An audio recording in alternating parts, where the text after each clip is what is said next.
નમસ્તે વિદ્યાર્થી મિત્રો, લાસ્ટ ટાઈમ આપણે આયનીય સંયોજનોના સામાન્ય ગુણધર્મો સમજ્યા.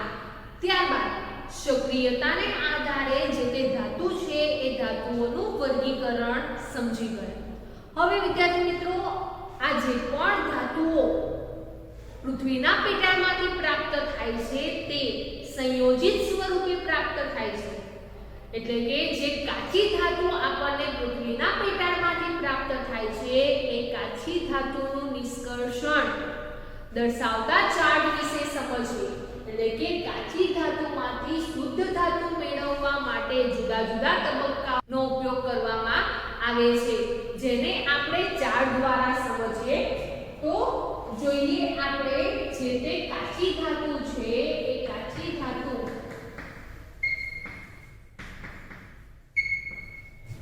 ના નિષ્કર્ષણનો ચાર્ટ.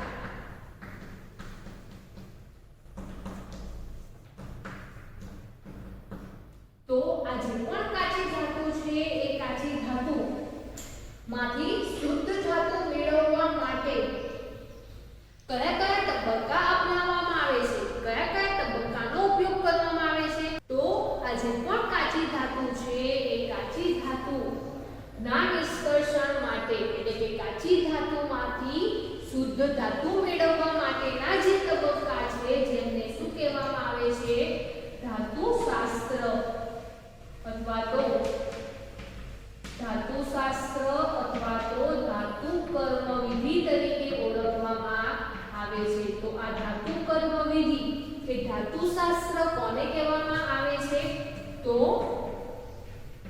કાચી ધાતુમાંથી શુદ્ધ ધાતુ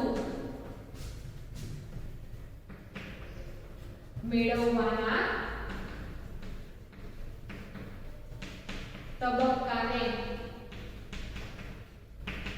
શું કહેવામાં આવે છે, ધાતુ કર્મવિધિ તરીકે ઓળખવામાં આવે છે. એટલે કે આ જે પણ કોઈ ધાતુ છે, કાચી ધાતુ છે, એ કાચી ધાતુને શુદ્ધ ધાતુમાં ફેરવવા માટે જુદા જુદા તબક્કાનો ઉપયોગ કરવામાં આવે છે. જેવા કે આ જે પણ કોઈ કાચી ધાતુ છે એ કાચી ધાતુ આપણને મોટા મોટા પથ્થર સ્વરૂપે પ્રાપ્ત થતી જોવા મળે છે, ખડકો સ્વરૂપે પ્રાપ્ત થતી જોવા મળે છે. તો સૌથી પહેલા તબક્કામાં શું કરવામાં આવે છે, જે તે કાચી ધાતુ છે એ કાચી ધાતુનો પાવડર બનાવવામાં આવે છે.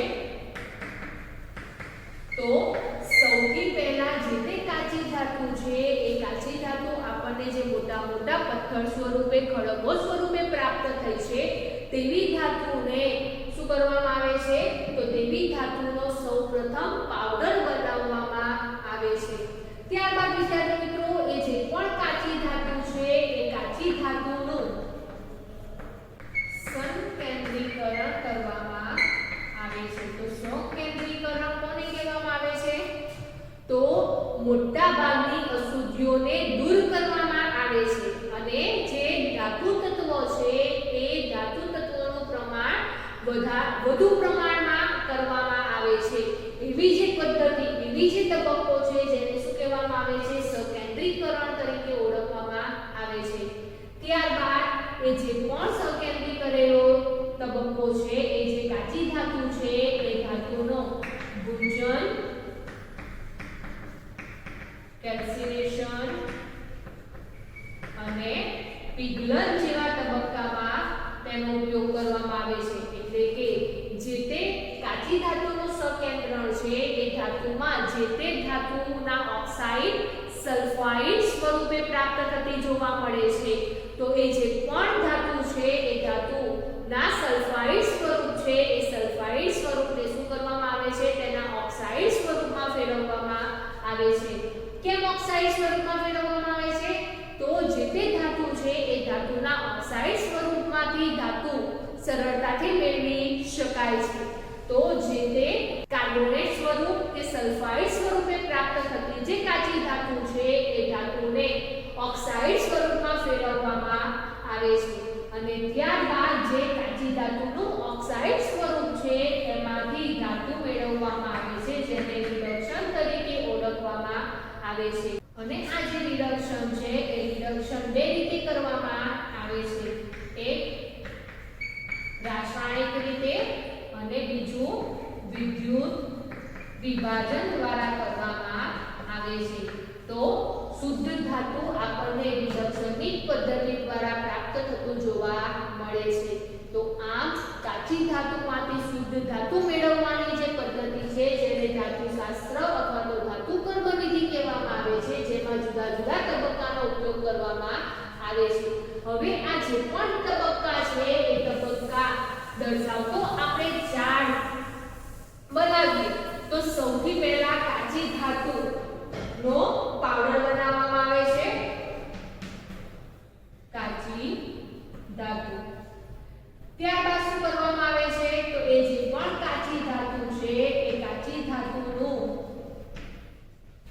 એટલે કે અયસ્ક, કાચી ધાતુને શું કહેવામાં આવે છે અયસ્ક તરીકે ઓળખવામાં આવે છે, તેનું સંકેન્દ્રીકરણ કરવામાં આવે છે। અને ત્યારબાદ જે તે જુદી જુદી સક્રિય ધાતુ છે એ જુદી જુદી સક્રિય ધાતુ જુદા જુદા તબક્કાનો ઉપયોગ કરીને શુદ્ધ ધાતુ મેળવવામાં આવે છે। તો સંકેન્દ્રીકરણ કર્યા પછી ધાતુઓ આપણને ત્રણ ભાગમાં વિભાજિત કરેલ છે। શાને આધારે તો તેની સક્રિયતાને આધારે। તો કયા ત્રણ ભાગ જોવા મળે છે તો ઊંચી સક્રિયતા ધરાવતી ધાતુઓ, એવી રીતે મધ્યમ સક્રિયતા ધરાવતી ધાતુઓ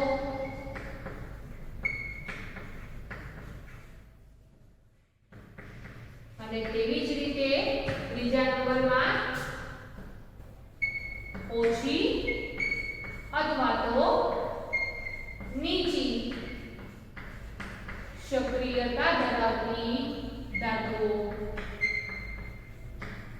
હવે આ જે પણ ધાતુઓ છે એ સક્રિયતાને આધારે ત્રણ ભાગમાં વિભાજિત કરેલી છે અને તેમને આધારે જે શુદ્ધ ધાતુ મેળવવાના તબક્કા છે એ તબક્કા પણ કેવા જોવા મળે છે જુદા જુદા જોવા મળે છે। તો સૌથી પહેલા આપણે જોઈએ ઊંચી સક્રિયતા ધરાવતી જે ધાતુઓ છે એ ધાતુમાં કયા તબક્કાનો ઉપયોગ કરવામાં આવે છે તો વિદ્યાર્થી મિત્રો આપણે લાસ્ટ ટાઈમ સમજી ગયા તે પ્રમાણે ઊંચી સક્રિયતા ધરાવતી જે ધાતુ છે એ તેમના સંયોજન સ્વરૂપે પ્રાપ્ત થતી જોવા મળે છે અને વિદ્યુત વિભાજન દ્વારા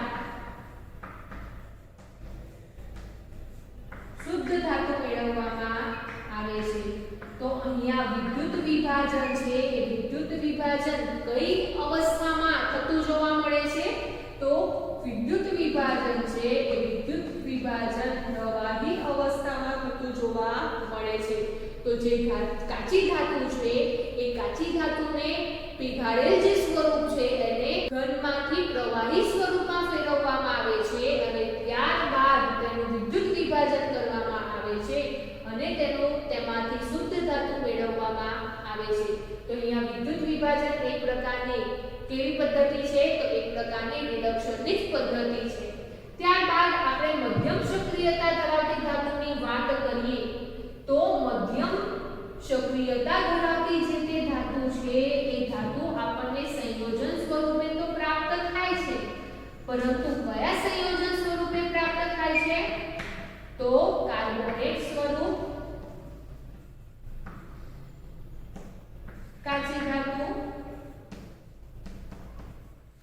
અને સલ્ફાઇડ સ્વરૂપે પ્રાપ્ત થતી કાચી ધાતુ। હવે સલ્ફાઇડ સ્વરૂપ અને કાર્બોનેટ સ્વરૂપ છે એ બંનેમાં જુદી જુદી પદ્ધતિનો ઉપયોગ કરવામાં આવે છે। જે કાર્બોનેટ સ્વરૂપ છે એ કાર્બોનેટ સ્વરૂપમાં કેલ્સિનેશનનો ઉપયોગ કરવામાં આવે છે અને તેવી જ રીતે સલ્ફાઇડ સ્વરૂપે જે કાચી ધાતુ છે એમાં ભૂંજનની પદ્ધતિનો ઉપયોગ કરવામાં આવે છે અને આ જે કેલ્સિનેશન અને ભૂંજન છે એ પ્રક્રિયામાં શું કરવામાં આવે છે તો એ પ્રક્રિયા પછી આપણને જે તે કાચી ધાતુ છે એ કાચી ધાતુના ઓક્સાઇડ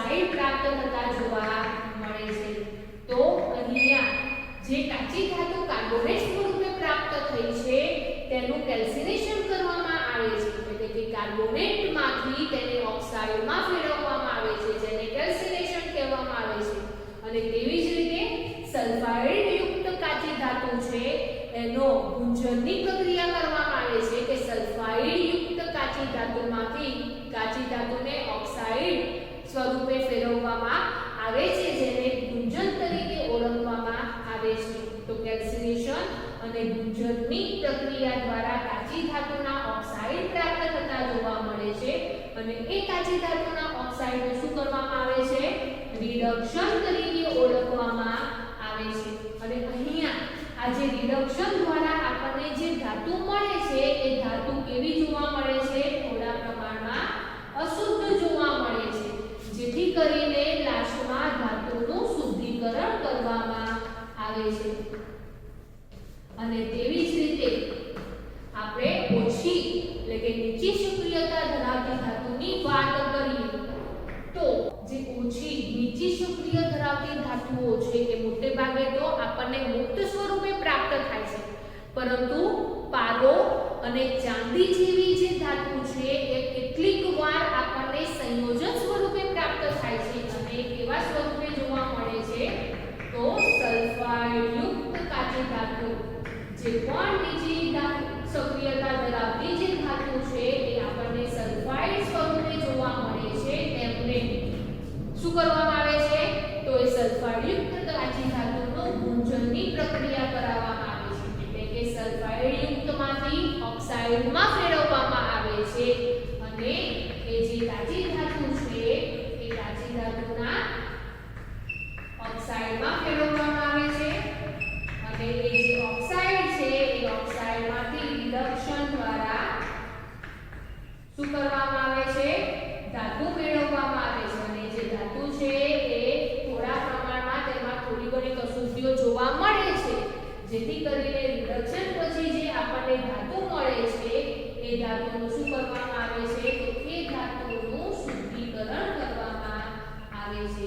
તો આમ જે તે સક્રિય ધાતુ છે એ જે તે સક્રિયતા ધરાવતી ધાતુ છે એ ધાતુના વર્ગીકરણને આધારે આપણે જે તે ધાતુ છે એ ધાતુનું નિષ્કર્ષણ જુદા જુદા તબક્કે આ પ્રમાણે કરી શકીએ છીએ. તો અહીંયા આ જે ચાર્ટ છે એ ચાર્ટ કાચી ધાતુના નિષ્કર્ષણનો જોવા મળે છે, એટલે કે કાચી ધાતુનો નિષ્કર્ષણ કરવામાં આવે છે ત્યારે જુદા જુદા તબક્કાઓનો ઉપયોગ કરવામાં આવે છે, તેનો આ ચાર્ટ છે. ત્યારબાદ હવે જોઈએ આ જે પણ જુદી જુદી સક્રિયતા ધરાવતી ધાતુઓ છે એ ધાતુઓમાંથી જે કાચી ધાતુ છે એ કાચી ધાતુમાંથી શુદ્ધ ધાતુ આપણે કેવી રીતે મેળવી શકીએ છીએ એ સવિસ્તાર રીતે સમજીએ. તો સૌથી પહેલા આપણે સમજીએ જે નીચી સક્રિયતા ધરાવતી જે ધાતુ છે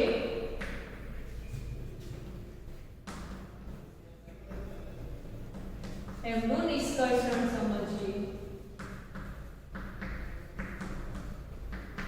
તો નીચી સક્રિયતા ધરાવતી જે ધાતુ છે એ ધાતુનું નિષ્કર્ષણ સમજીએ તો ઉદાહરણ તરીકે આપણને પારો એટલે કે મર્ક્યુરી અને કેટલીક વખત ચાંદી એટલે કે સિલ્વર આપણને કેવા સ્વરૂપે પ્રાપ્ત થાય છે? તો સલ્ફાઇડ સ્વરૂપે પ્રાપ્ત થતું જોવા મળે છે. તો જ્યારે પણ જે પારો અને મર્ક્યુરી છે એ સલ્ફાઇડ સ્વરૂપે પ્રાપ્ત થાય છે તેમાંથી આપણે શુદ્ધ પારો અને શુદ્ધ ચાંદી મેળવવી છે. તો કેવી રીતે મેળવીશું? તો હમણાં ચાર્ટ દ્વારા આપણે સમજી ગયા કે જે સલ્ફાઇડ સ્વરૂપ છે એ સલ્ફાઇડ સ્વરૂપમાંથી તેનું ઓક્સાઇડ સ્વરૂપ મેળવવામાં આવે છે. કેમ? તો જે તે ધાતુના ઓક્સાઇડમાંથી સરળતાથી આપણે ધાતુ મેળવી શકીએ છીએ. તો અહીંયા જે સલ્ફાઇડ છે એ સલ્ફાઇડમાંથી તેનું ઓક્સાઇડમાં રૂપાંતર કરવામાં આવે છે અને ત્યારબાદ તેના રિડક્શન દ્વારા જે તે ધાતુ મેળવવામાં આવે છે. તો અહીંયા વિદ્યાર્થી મિત્રો આપણે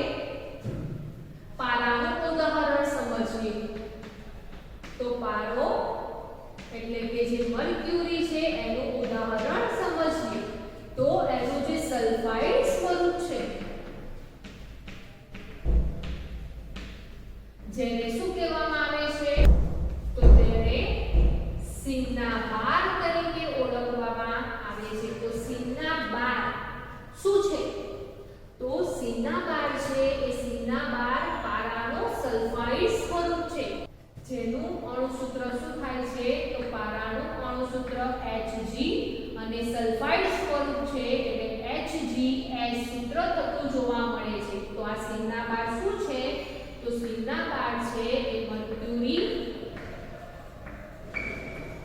કે પારાની કાચી ધાતુ છે.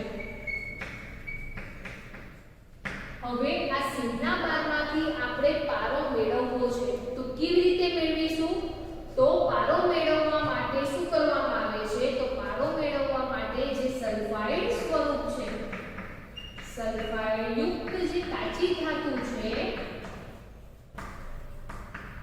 એ કાચી ધાતુમાંથી ઓક્સાઇડ યુક્ત કાચી ધાતુ મેળવવામાં આવે છે અને ત્યાર પછી તેના રિડક્શન દ્વારા શુદ્ધ ધાતુ મેળવવામાં આવે છે. તો આ જે પણ તબક્કા છે એ તબક્કા આપણે રાસાયણિક પ્રક્રિયા દ્વારા સમજીએ તો સૌથી પહેલા અહીંયા સલ્ફાઇડ યુક્ત કાચી ધાતુનું ઓક્સાઇડમાં રૂપાંતર થવાની ક્રિયાને શું કહેવામાં આવે છે તો તેને ભૂંજન તરીકે ઓળખવામાં આવે છે. તો અહીંયા ભૂંજન કોને કહીશું તો ભૂંજન એટલે સલ્ફાઇડ યુક્ત કાચી ધાતુને ઓક્સાઇડમાં રૂપાંતર કરવાની ક્રિયા જેને શું કહેવામાં આવે છે ભૂંજન તરીકે ઓળખવામાં આવે છે. તો આપણે આ ભૂંજનની પ્રક્રિયા સમજીએ તો એમાં તો જે પણ કાચી ધાતુ છે એ કાચી ધાતુ કઈ છે તો સીમના. તો આ જે પણ HgS છે એને શું કહેવામાં આવે છે સીમના બાર, જે શું છે તો મર્ક્યુરીની કાચી ધાતુ છે, પારાની કાચી ધાતુ છે. તો સૌથી પહેલા જે સીમના બાર છે એ સીમના બારને હવામાં ગરમ કરવામાં આવે છે.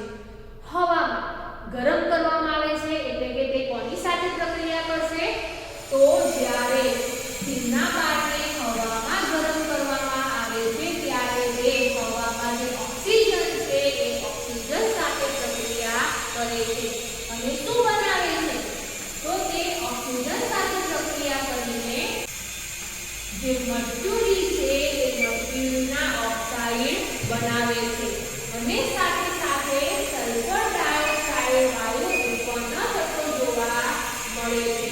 તો વિદ્યાર્થી મિત્રો અહીંયા આ જે પણ સીમના બાર છે એ સીમના બારને હવામાં જ્યારે ગરમ કરવામાં આવે છે ત્યારે તે હવામાં રહેલો જે ઓક્સિજન છે તેની સાથે પ્રક્રિયા કરે છે અને પ્રક્રિયા કરીને જે પારો છે મર્ક્યુરી છે એના ઓક્સાઇડ બનાવે છે. હવે આ સમીકરણને સંતુલિત કરવું છે તો કેવી રીતે કરીશું તો આ સમીકરણને સંતુલિત આપણે આ પ્રમાણે કરી શકીએ. ત્યારબાદ વિદ્યાર્થી મિત્રો અહીંયા આપણે તો ધાતુ મેળવવી છે. આ જે પણ મર્ક્યુરીના ઓક્સાઇડ છે તેમાંથી આપણે શુદ્ધ મર્ક્યુરી એટલે કે પારો મેળવવો છે તો કેવી રીતે મેળવીશું તો વિદ્યાર્થી મિત્રો અહીંયા આ જે પણ મર્ક્યુરીના ઓક્સાઇડ છે એ મર્ક્યુરીના ઓક્સાઇડને વધુ પ્રમાણમાં ગરમ કરવામાં આવે છે, વધુ પ્રમાણમાં ગરમ કરવામાં આવે છે. હવે તેને ઓક્સિજન એટલે કે હવામાં ગરમ કરવામાં નથી આવતું, ખાલી જે મર્ક્યુરીના ઓક્સાઇડ છે તેને વધુ પ્રમાણમાં ગરમ કરવામાં આવે છે અને તેને વધુ પ્રમાણમાં ગરમ કરવામાં આવે તે દરમિયાન જે મર્ક્યુરી છે જે પારો છે એ પારો આપણને મળે છે અને સાથે સાથે ઓક્સિજન વાયુ મુક્ત થતો જોવા મળે છે. તો આ વિદ્યાર્થી મિત્રો અહીંયા આ જે મર્ક્યુરીના ઓક્સાઇડ છે એ મર્ક્યુરીના ઓક્સાઇડને વધારે ગરમ કરતા આપણને શું પ્રાપ્ત થાય છે મજૂરી પ્રાપ્ત થતું જોવા મળે છે. અને કયા સ્વરૂપે પ્રાપ્ત થાય છે? તો પારો કયા સ્વરૂપે છે? તો પારો પ્રવાહી સ્વરૂપે જોવા મળે છે. તો અહીંયા પારાના જે ઓક્સાઇડ સ્વરૂપ છે આપણને ઘન સ્વરૂપે જોવા મળે છે, પરંતુ તેને વધુ પ્રમાણમાં ઉષ્મા આપવામાં આવે છે, વધુ પ્રમાણમાં ગરમ કરવામાં આવે છે, જેથી કરીને તે આપણને પ્રવાહી સ્વરૂપે પ્રાપ્ત થતું જોવા મળે છે. અને આ સમીકરણને સંતુલિત કરવું છે તો કેવી રીતે કરવામાં આવે છે? તો આ સમીકરણને સંતુલિત આપણે આ પ્રમાણે કરી શકીએ છીએ. તો આ ગુંજનની પ્રક્રિયાને આધારે જે નીચેની સક્રિયતા ધરાવતી જે ધાતુઓ છે ધાતુનું નિષ્કર્ષણ કરવામાં આવે છે. એટલે કે જે સલ્ફાઇડ યુક્ત કાચી ધાતુ છે એ સલ્ફાઇડ યુક્ત કાચી ધાતુનું સૌપ્રથમ શું કરવામાં આવે છે? તેના ઓક્સાઇડ સ્વરૂપમાં ફેરવવામાં આવે છે. હવામાં ગરમ કરતા તેના ઓક્સાઇડ સ્વરૂપમાં ફેરવવામાં આવે છે અને તેનું જે ઓક્સાઇડ સ્વરૂપ છે એને વધુ ગરમ કરતા શું પ્રાપ્ત થાય છે? આપણને શુદ્ધ ધાતુ પ્રાપ્ત થતી જોવા મળે છે. તો અહીંયા આપણે આ જે નીચી સક્રિયતા ધરાવતી જે ધાતુ છે એ ધાતુનું નિષ્કર્ષણ ગુંજનની પ્રક્રિયા દ્વારા સમજ્યા. અને આ જ પ્રમાણે જે કોપર છે એ કોપરનું પણ શુદ્ધિકરણ આપણે ગુંજન દ્વારા કરી શકીએ છીએ. તો બીજું ઉદાહરણ લઈએ આપણે કોપરનું. બીજું ઉદાહરણ કયું સમજીશું હવે આપણે? તો બીજું ઉદાહરણ લઈએ આપણે કોપર. હવે આ જે પણ કોપર છે એ કોપર આપણે મધ્યમ સક્રિયતા ધરાવતી ધાતુઓમાં જોવા મળે છે, પરંતુ કોપરની સક્રિયતા પણ બધી ધાતુઓ કરતાં કેવી જોવા મળે છે? ઓછી જોવા મળે છે. તો અહીંયા જે કોપર છે એ કોપર આપણને પૃથ્વીના પેટાળમાંથી કયા સ્વરૂપે પ્રાપ્ત થાય છે? તો સલ્ફાઇડ સ્વરૂપે પ્રાપ્ત થતું જોવા મળે છે. તો એનું સલ્ફાઇડ સ્વરૂપ શું છે? તો તેને કોપર સલ્ફાઇડ તરીકે ઓળખવામાં આવે છે. અને તેનું સૂત્ર શું થાય છે? તો તેનું સૂત્ર જોવા મળે છે કોપર સલ્ફાઇડ. હવે આ કોપર સલ્ફાઇડમાંથી આપણે કોપર મેળવવું છે તો કેવી રીતે મેળવીશું? તો કોપર સલ્ફાઇડમાંથી કોપર ઓક્સાઇડ બનાવવામાં આવે છે. એટલે કે કોપર સલ્ફાઇડનું કોપર ઓક્સાઇડમાં રૂપાંતર કરવામાં આવે છે અને ત્યારબાદ કોપર મેળવવામાં આવે છે. કઈ પ્રક્રિયાને આધારે? તો ગુંજન દ્વારા સલ્ફાઇડનું ઓક્સાઇડમાં રૂપાંતર અને રિડક્શન દ્વારા ઓક્સાઇડનું કોપરમાં રૂપાંતર થતું જોવા મળે છે. એ પણ આપણે સમીકરણ દ્વારા સમજીએ તો કોપર સલ્ફાઇડ છે એ કોપર સલ્ફાઇડને શું કરવામાં આવે છે? તો હવામાં ગરમ કરવામાં આવે છે. ત્યારે શું થાય છે? તે ઓક્સિજન સાથે પ્રક્રિયા કરે છે અને ઓક્સિજન સાથે પ્રક્રિયા કરીને શું બનાવે છે? કોપર ઓક્સાઇડ બનાવે છે અને સાથે સાથે સલ્ફર ડાયોક્સાઇડ વાયુ ઉત્પન્ન થતો જોવા મળે છે. તો સૌથી પહેલા કોપર સલ્ફાઇડને હવામાં ગરમ કરવામાં આવે છે ત્યારે કોપર ઓક્સાઇડ બને છે અને સલ્ફર ડાયોક્સાઇડ પ્રાપ્ત થતું જોવા મળે છે. તો એનો સ્વરૂપ અવસ્થા આપણે આ પ્રમાણે દર્શાવી શકીએ કે જે કોપર સલ્ફાઇડ છે આપણને ઘન સ્વરૂપે પ્રાપ્ત થાય છે. હવામાં ઓક્સિજન વાયુ જોવા મળે છે. જ્યારે આપણને કોપર ઓક્સાઇડ પ્રાપ્ત થાય છે એ પણ ઘન સ્વરૂપે પ્રાપ્ત થાય છે અને સલ્ફર ડાયોક્સાઇડ વાયુ ઉત્પન્ન થતો જોવા મળે છે. અને ત્યારબાદ અહીંયા જે કોપર ઓક્સાઇડ પ્રાપ્ત થયું છે એ કોપર ઓક્સાઇડમાંથી હવે આપણે મેળવવું છે તો કેવી રીતે મેળવવામાં આવે છે? તો રિડક્શનની પ્રક્રિયા દ્વારા મેળવવામાં આવે છે. પરંતુ અહીંયા રિડક્શનની પ્રક્રિયા કેવી રીતે થાય છે? તો જે કોપર ઓક્સાઇડ છે એ કોપર ઓક્સાઇડની ફરીથી જે કોપર સલ્ફાઇડ છે એ કોપર સલ્ફાઇડ સાથે પ્રક્રિયા કરાવવામાં આવે છે. તો અહીંયા કોપર ઓક્સાઇડમાંથી કોપર ધાતુ કેવી રીતે મેળવવામાં આવે છે? તો કોપર ઓક્સાઇડની કોપર સલ્ફાઇડ સાથે પ્રક્રિયા કરાવવામાં આવે છે અને કોપર મેળવવામાં આવે છે અને સાથે સાથે સલ્ફર ડાયોક્સાઇડ વાયુ મુક્ત થતો જોવા મળે છે, જેની અવસ્થા આપણે આ પ્રમાણે દર્શાવી શકીએ છીએ. તો અહીંયા જે કોપર સલ્ફાઇડ છે એ કોપર સલ્ફાઇડને હવામાં ગરમ કરવામાં આવે છે ત્યારે કોપર ઓક્સાઇડ બને છે અને એ કોપર ઓક્સાઇડની ફરીથી જે કોપર સલ્ફાઇડ છે એ કોપર સલ્ફાઇડ સાથે પ્રક્રિયા કરાવવામાં આવે છે અને અંતે કોપર ધાતુ મેળવવામાં આવે છે. તો આમ નીચી સક્રિયતા ધરાવતી જે ધાતુઓ છે એ ધાતુઓનું નિષ્કર્ષણ આ પ્રમાણે થતું જોવા મળે છે. તેવી જ રીતે હવે વિદ્યાર્થી મિત્રો જોઈએ આપણે જે મધ્યમાં રહેલી જે ધાતુ છે એટલે કે મધ્યમ સક્રિયતા ધરાવતી જે ધાતુ છે એ ધાતુઓનું નિષ્કર્ષણ કેવી રીતે કરવામાં આવે છે. તો હવે બીજા નંબરે શું જોઈશું આપણે? તો બીજા નંબરે મધ્યમ સક્રિયતા ધરાવતી જે ધાતુ છે એ ધાતુઓનું નિષ્કર્ષણ. તો ઉદાહરણ તરીકે કઈ ધાતુ મધ્યમ સક્રિયતા જોવા મળે છે? તો ઝિંક, આયર્ન અને લેડ. લેડને બીજું શું કહેવામાં આવે છે? તો સીસુ તરીકે ઓળખવામાં આવે છે. તો આમ ઝિંક, આયર્ન એટલે લોખંડ અને જે લેડ છે એ મધ્યમ સક્રિયતા ધરાવતી જે ધાતુ છે એ ધાતુના ઉદાહરણ છે. હવે આ જે ધાતુ છે એ ધાતુનું નિષ્કર્ષણ કેવી રીતે કરવામાં આવે છે? તો અહીંયા વિદ્યાર્થી મિત્રો આ જેટલી પણ ધાતુ છે એ ધાતુઓ આપણને સંયુક્ત સ્વરૂપે એટલે કે તેના સંયોજન સ્વરૂપે પ્રાપ્ત થતું જોવા મળે છે. કયા કયા સંયોજન સ્વરૂપે પ્રાપ્ત થાય છે? તો સલ્ફાઇડ અને કાર્બોનેટ સ્વરૂપે પ્રાપ્ત થતું જોવા મળે છે. તો અહીંયા મધ્યમ સક્રિયતા ધરાવતી જે ધાતુઓ છે એ ધાતુઓ પણ આપણને કુદરતમાંથી સલ્ફાઇડ અને કાર્બોનેટ સ્વરૂપે પ્રાપ્ત થતી જોવા મળે છે. હવે આ ધાતુઓમાંથી આપણે શુદ્ધ ધાતુ મેળવવી છે એટલે કે તેમનું નિષ્કર્ષણ કરવું છે. તો કઈ પદ્ધતિનો ઉપયોગ કરવામાં આવે છે? તો અગાઉ આપણે ચાર્ટ દ્વારા સમજી ગયા કે જે સલ્ફાઇડ યુક્ત ધાતુ છે એ સલ્ફાઇડ યુક્ત ધાતુનું શું કરવામાં આવે છે? ગુંજનની પ્રક્રિયા કરાવવામાં આવે છે અને કાર્બોનેટ યુક્ત ધાતુઓનું શું કરવામાં આવે છે? કેલ્સિનેશન કરવામાં આવે છે અને કેલ્સિનેશન ગુંજનની પ્રક્રિયાને અંતે આપણને શું પ્રાપ્ત થાય છે? તો જે તે કાચી ધાતુ છે તેમના ઓક્સાઇડ પ્રાપ્ત થતા જોવા મળે છે અને ત્યારબાદ તેમનું રિડક્શન કરવામાં આવે છે અને રિડક્શન બાદ આપણે ધાતુનું શું કરવામાં આવે છે? શુદ્ધિકરણ કરવામાં આવે છે. આ તબક્કે આપણે જે તે ધાતુ છે એ ધાતુનું નિષ્કર્ષણ કરી શકીએ છીએ. તો તે આપણે ઉદાહરણ દ્વારા સમજીએ.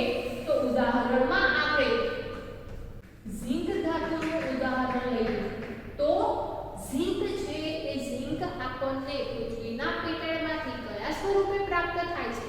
તો આ જે ઝિંક છે એ ઝિંક આપણને ઝિંક સલ્ફેટ, ઝિંક સલ્ફાઇડ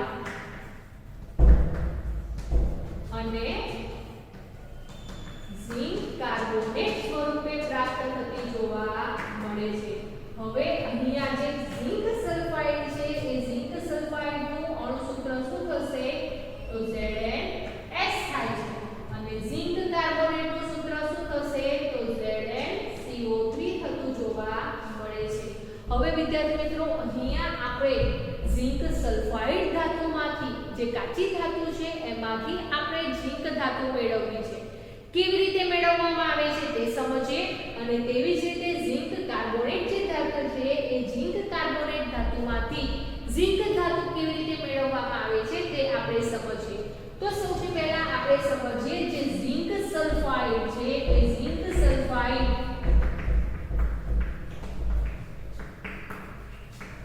જે કાચી ધાતુ છે એ ઝિંક સલ્ફાઇડ વિશે જોઈએ. તો ઝિંકમાં કયો સ્વરૂપ જોવા મળે છે? તો સલ્ફાઇડ સ્વરૂપ જોવા મળે છે એટલે કે સલ્ફાઇડ સંયોજન જોવા મળે છે. તો અહીંયા કઈ પ્રક્રિયા થશે? તો અહીંયા ગુંજનની પ્રક્રિયા થતી જોવા મળશે. તો ગુંજન કોને કહેવામાં આવે છે? તો જે તે કાચી ધાતુના સલ્ફાઇડ યુક્ત જે કાચી ધાતુ છે તેમાંથી તે કાચી ધાતુના ઓક્સાઇડ સ્વરૂપમાં રૂપાંતર થવાની જે ક્રિયા છે જેને ગુંજન તરીકે ઓળખવામાં આવે છે. તો સલ્ફાઇડમાંથી ઓક્સાઇડમાં રૂપાંતર થવાની ક્રિયા, જેને હવાની હાજરીમાં કરવામાં આવે છે. તો તે આપણે સમજીએ કે ઝિંક સલ્ફાઇડ છે એ ઝિંક સલ્ફાઇડને હવામાં ગરમ કરવામાં આવે છે. તો હવામાં ઓક્સિજન અણુ જોવા મળે છે, જેથી કરીને આપણને શું પ્રાપ્ત થાય છે? તો ઝિંક ઓક્સાઇડ પ્રાપ્ત થતો જોવા મળે છે. અને સાથે સાથે શું પ્રાપ્ત થશે?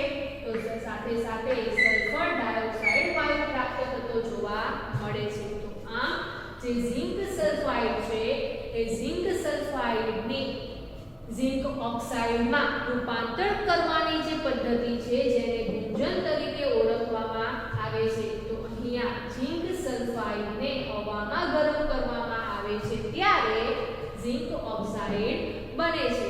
હવે આ જે સમીકરણ છે એ સમીકરણને આપણે કેવી રીતે સંતુલિત કરીશું?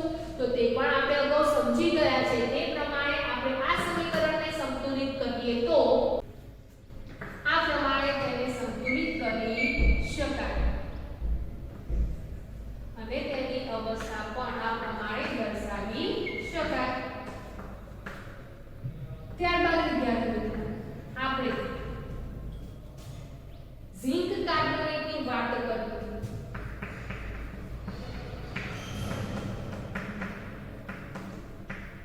તો ઝિંક કાર્બોનેટમાં કઈ પદ્ધતિ થતી જોવા મળે છે? તો ઝિંક કાર્બોનેટમાં કેલ્સિનેશનની પદ્ધતિ થતી જોવા મળે છે. અને કેલ્સિનેશન કોને કહીશું? તો કાર્બોનેટ જે સ્વરૂપ છે એ કાર્બોનેટમાંથી ઓક્સાઇડમાં રૂપાંતર કરવાની જે ક્રિયા છે, જેને શું કહીશું આપણે? કેલ્સિનેશન. તો કાર્બોનેટમાંથી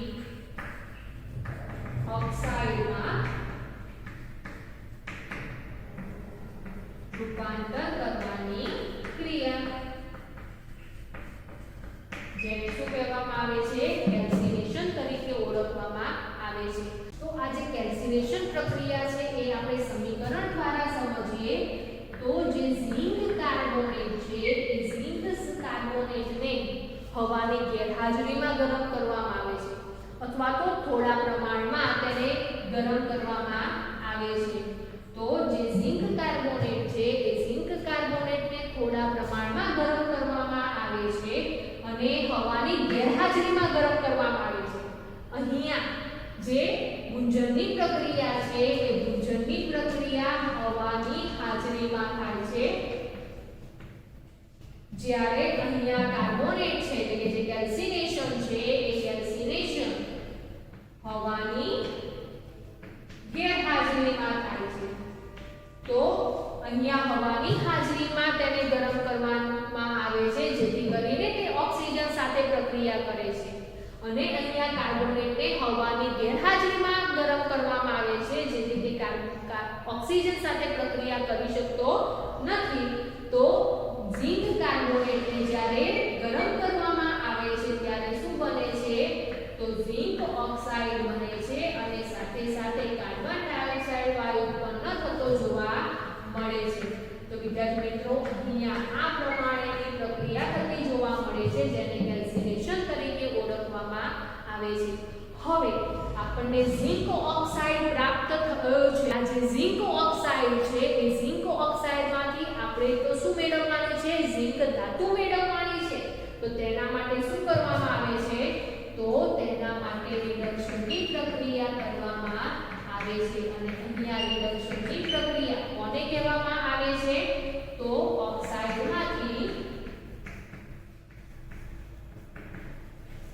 ધાતુ મેળવવાની જે ક્રિયા છે, જેને શું કહેવામાં આવે છે? રિડક્શન તરીકે ઓળખવામાં આવે છે.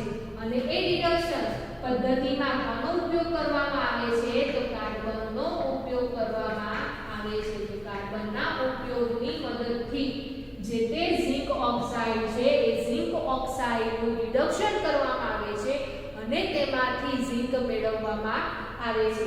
તો આ પ્રક્રિયા સમજીએ તો જે પણ ઝિંક ઓક્સાઇડ છે એ ઝિંક ઓક્સાઇડની કાર્બન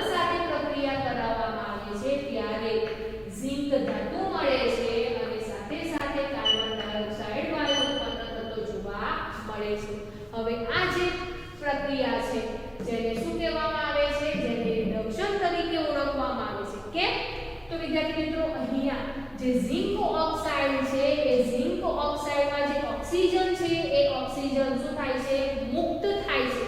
તો આપણે ચેપ્ટર 1 માં સમજી ગયા છે કે ઓક્સિજન દૂર કરવાની ક્રિયા અથવા તો હાઇડ્રોજનને મેળવવાની જે ક્રિયા છે જેને શું કહેવામાં આવે છે, તો જેને રિડક્શન તરીકે ઓળખવામાં આવે છે. તો અહીંયા ઝિંક ઓક્સાઇડમાંથી જે ઓક્સિજન છે એ ઓક્સિજન જે કાર્બન છે એ કાર્બન દૂર કરે છે, જેથી કરીને તેને રિડક્શનની પ્રક્રિયા તરીકે ઓળખવામાં આવે છે. અને અહીંયા જે કાર્બન છે એ કાર્બન રિડક્શન કરતા તરીકે ઓળખવામાં આવે છે. અહીંયા વિદ્યાર્થી મિત્રો કાર્બન ડાયોક્સાઇડ વાયુ મુક્ત નથી થતું, પણ શું મુક્ત થશે, તો કાર્બન ઓક્સિજન એક જ છે તો કાર્બન સાથે ઓક્સિજન જોડાય છે, જેથી કાર્બન મોનોક્સાઇડ દૂર થતો જોવા મળે છે, ઉત્પન્ન થતો જોવા મળે છે. આમ આ જે પ્રક્રિયા છે જેને રિડક્શન તરીકે ઓળખવામાં આવે છે, જેમાં ઝિંક ઓક્સાઇડનું ઝિંકમાં રૂપાંતર થાય છે અને અંતે કાર્બન મોનોક્સાઇડ ઉત્પન્ન થતો જોવા મળે છે. આવી જ રીતે વિદ્યાર્થી મિત્રો અહીંયા રિડક્શન કરતા તરીકે જે કાર્બનનો ઉપયોગ કરવામાં આવે છે તેવી રીતે કાર્બનની જગ્યાએ જે વધુ સક્રિય ધાતુ છે, સોડિયમ, એલ્યુમિનિયમ જેવી જે વધુ સક્રિય ધાતુ છે તેવી ધાતુનો ઉપયોગ પણ રિડક્શન કરતા તરીકે કરી શકાય છે. કેમ? તો આપણને ખબર છે કે વધુ સક્રિય ધાતુ તેમની ઓછી સક્રિય ધાતુના દ્રાવણમાંથી તેનું વિસ્થાપન કરી શકે છે. તો કાર્બન રિડક્શન કરતા તરીકે વપરાય છે અને તેવી જ રીતે વધુ સક્રિય ધાતુ પણ રિડક્શન કરતા તરીકે આપણે તેનો ઉપયોગ કરી શકીએ છીએ. તો વિદ્યાર્થી મિત્રો જ્યારે રિડક્શન કરતા તરીકે કાર્બનની જગ્યાએ વધુ સક્રિય ધાતુનો ઉપયોગ કરવામાં આવે છે તે દરમિયાન જે ઓછી સક્રિય ધાતુ છે એ ઓછી સક્રિય ધાતુનું તે વિસ્થાપન કરે છે.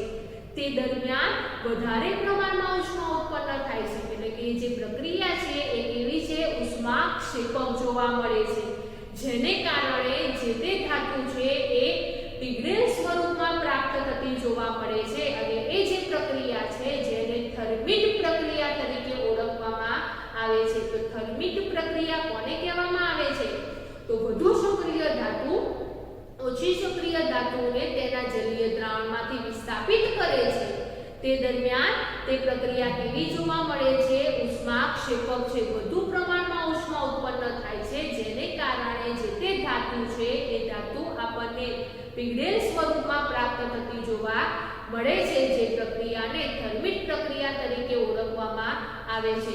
તો આમ મધ્યમ સક્રિયતા ધરાવતી જે ધાતુઓ છે એ ધાતુ જો સલ્ફાઇડ સ્વરૂપ હોય તો ભૂજનની પ્રક્રિયાથી, અને જો કાર્બોનેટ સ્વરૂપ હોય તો કેલ્સિનેશનની પ્રક્રિયાથી ઓક્સાઇડમાં રૂપાંતર કરવામાં આવે છે. અને ત્યારબાદ જે ઓક્સાઇડ સ્વરૂપ છે એ ઓક્સાઇડ સ્વરૂપનું રિડક્શન કરવામાં આવે છે. આ ઉપરાંત વિદ્યાર્થી મિત્રો તમને એવો પ્રશ્ન થતો હશે કે અહીંયા જે કાચી ધાતુ છે એ કાચી ધાતુ ઓક્સાઇડ સ્વરૂપે જો પ્રાપ્ત થતી હોય તો તેનું શુદ્ધિકરણ કેવી રીતે કરવામાં આવે છે, તો સરળતાથી કરી શકાય છે. જે ઓક્સાઇડ સ્વરૂપમાં આપણને કાચી ધાતુ મળે છે એ ઓક્સાઇડ સ્વરૂપનું કાચી ધાતુનું શું કરવામાં આવે છે, રિડક્શન કરવામાં આવે છે અને તેમાંથી શુદ્ધ ધાતુ મેળવવામાં આવે છે. તો અહીંયા મધ્યમ સક્રિયતા ધરાવતી આપણે ધાતુઓની વાત કરી. તેવી જ રીતે વિદ્યાર્થી મિત્રો હવે ઊંચી સક્રિયતા ધરાવતી જે ધાતુ છે એ ધાતુની આપણે વાત કરીએ કે તેમનું નિષ્કર્ષણ કેવી રીતે કરવામાં આવે છે. કઈ કઈ પદ્ધતિ દ્વારા તેનું નિષ્કર્ષણ કરવામાં આવે છે, તો આપણે અગાઉ ચાર્ટ દ્વારા સમજી ગયા કે વિદ્યુત વિભાજન દ્વારા જે પણ ઊંચી સક્રિયતા ધરાવતી જે ધાતુ છે એ ધાતુનું નિષ્કર્ષણ કરવામાં આવે છે. તો અહીંયા ઉદાહરણ તરીકે કે ધાતુ ઊંચી સક્રિયતા ધરાવતી ધાતુમાં જોવા મળે છે, તો પોટેશિયમ, સોડિયમ, કેલ્શિયમ, એલ્યુમિનિયમ જેવી જે ધાતુ છે એવી ધાતુનું નિષ્કર્ષણ શાના દ્વારા કરવામાં આવે છે, તો વિદ્યુત વિભાજન દ્વારા કરવામાં આવે છે. તો વિદ્યાર્થીઓ આ જે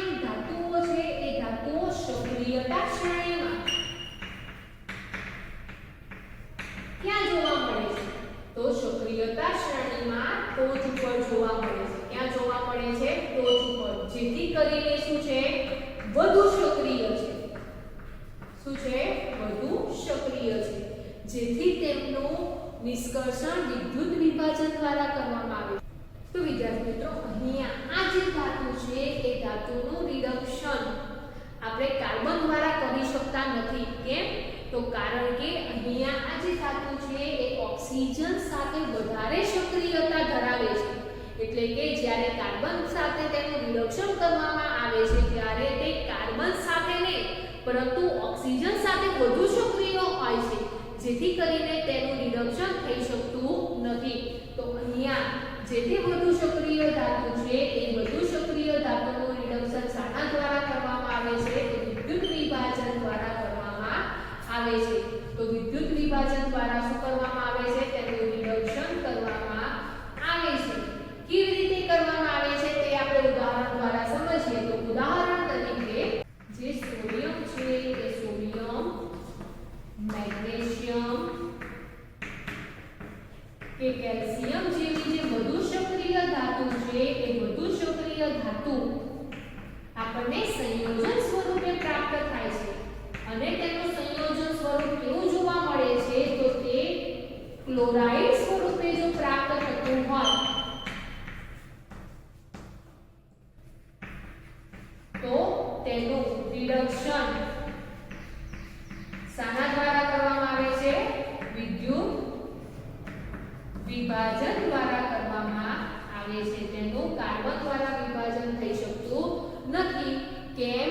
તો અહીંયા આ જે પણ ધાતુ છે એ ધાતુ વધુ સક્રિય છે અને વધુ સક્રિય હોવાને કારણે તે કાર્બન સાથે પ્રક્રિયા કરતું નથી પરંતુ ઓક્સિજન સાથે વધુ સક્રિય જોવા મળે છે. તો આમ અહીંયા વધુ સક્રિય જે ધાતુ છે એમનું કાર્બન દ્વારા રિડક્શન થઈ શકતું નથી પરંતુ તેમનું રિડક્શન વિદ્યુત વિભાજન દ્વારા કરવામાં આવે છે. હવે વિદ્યુત વિભાજન કોને કહેવામાં આવે છે તે આપણે ચેપ્ટર 1 માં વિઘટનની રાસાયણિક પ્રક્રિયા સમજી ગયા. એમાં પાણીનું વિદ્યુત વિભાજન સમજી ગયા છે. તો પાણીનું વિદ્યુત વિભાજન જે પ્રમાણે કરવામાં આવે છે તેવી જ રીતે અહીંયા આ જે પણ કોઈ ધાતુ છે એ ધાતુના જે ક્લોરાઇડ સ્વરૂપ છે એ ક્લોરાઇડ સ્વરૂપનું વિદ્યુત વિભાજન કરવામાં આવે છે. તે દરમિયાન શું થાય છે? તો ક્લોરાઇડ યુક્ત જે પણ કોઈ ધાતુ છે એ ધાતુનું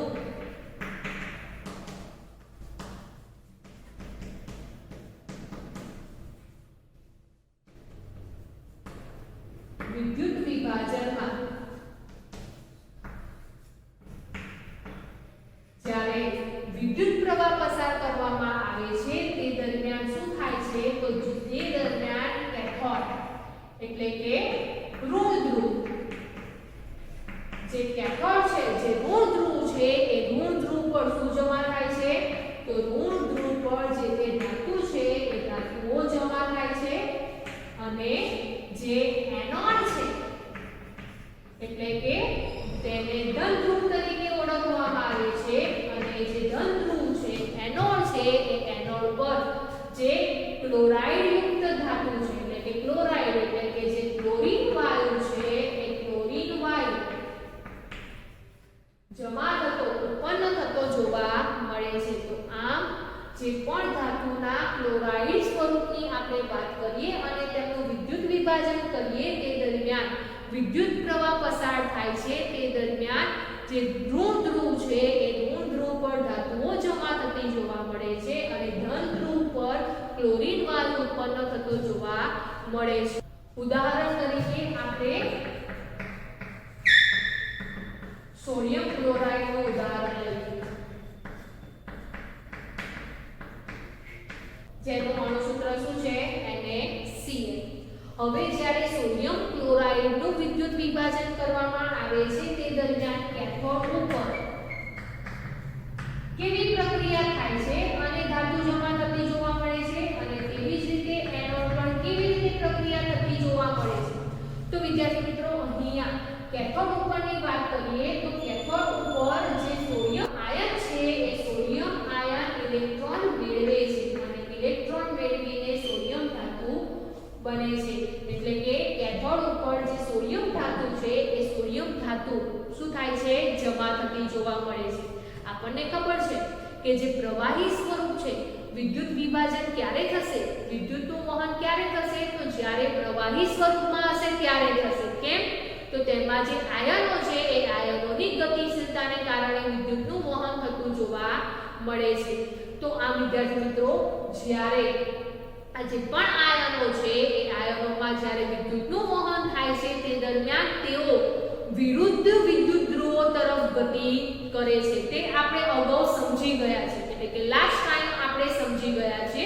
તેવી જ રીતે અહીંયા જે સોડિયમ ક્લોરાઇડ છે એ સોડિયમ ક્લોરાઇડનું જ્યારે વિદ્યુત વિભાજન કરવામાં આવે છે તે દરમિયાન જે પ્રવાહી સ્વરૂપમાં એટલે કે જે પીગળેલ સ્વરૂપ છે તેમાં સોડિયમ આયન Na+ અને chlorine ion Cl- chloride ion Cl- જોવા મળે છે.